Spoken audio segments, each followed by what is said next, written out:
Bonjour, j'ai le plaisir de vous présenter ce soir celles et ceux qui travaillent sur le projet culturel avec moi, Xavier Métairie, Édouard Brazé et Pierre-Henri Janin. Ils représentent d'une certaine façon la diversité de la vie culturelle berruyère. Bourges est une ville d'une grande vitalité culturelle.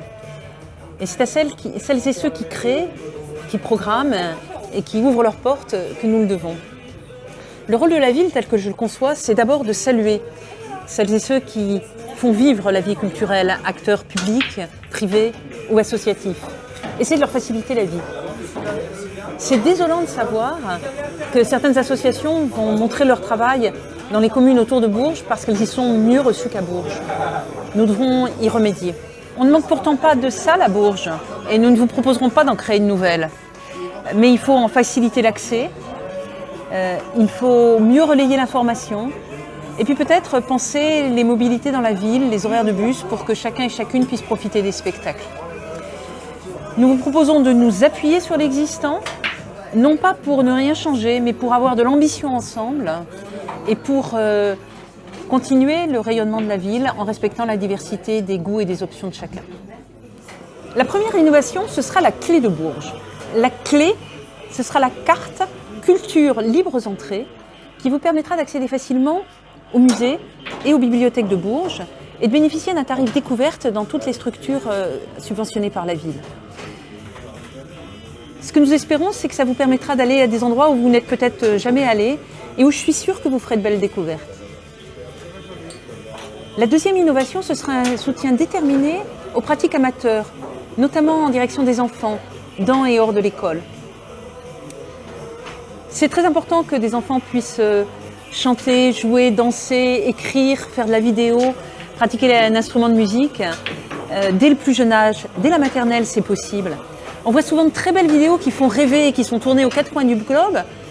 Pourquoi est-ce que les enfants de Bourges n'en profiteraient pas? Nous aurons donc un soutien particulièrement affirmé en direction de celles et ceux qui se battent dans ce sens dans Bourges et qui ne sont pas toujours bien aidés. Et puis Bourges doit s'affirmer comme étant la ville des artistes. On a la chance d'avoir une école nationale supérieure d'art à Bourges. Il n'y a que 6 villes en France qui ont cette chance-là.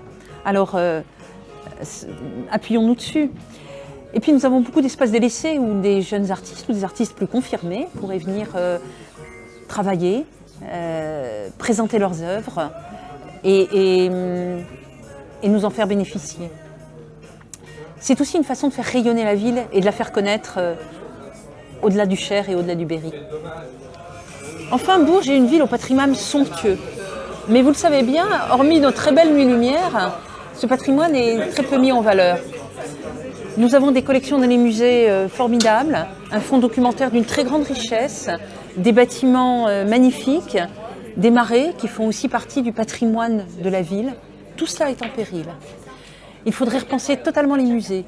Mais ce serait mentir que de vous dire que nous pourrons le faire dans le prochain mandat. Il faut que nous gardions ce projet pour une échéance à 10 ans. Dans l'urgence, nous devons mettre nos collections à l'abri et ce sera l'occasion de les présenter à l'extérieur, dans d'autres structures culturelles, dans les écoles ou les établissements scolaires, dans les établissements pour personnes âgées, dans la rue, dans les commerces et pourquoi pas dans les bars. C'est une autre façon de les partager. Vous l'avez compris, avoir de l'ambition pour la culture à Bourges, c'est avoir de l'ambition pour celles et ceux qui la font vivre. C'est vouloir que nous soyons toujours plus nombreux à penser le monde de demain et à le bâtir. C'est vouloir partager des émotions. C'est vouloir qu'ensemble, nous soyons plus humains. Un dernier mot pour parler argent, parce que ça compte aussi. Si nous voulons financer l'ensemble de ces projets, il est important que nous arrivions à convaincre l'ensemble des communes de l'agglomération de nous accompagner sur les projets les plus structurants. Et là-dessus, je compte sur vous. Merci, à bientôt.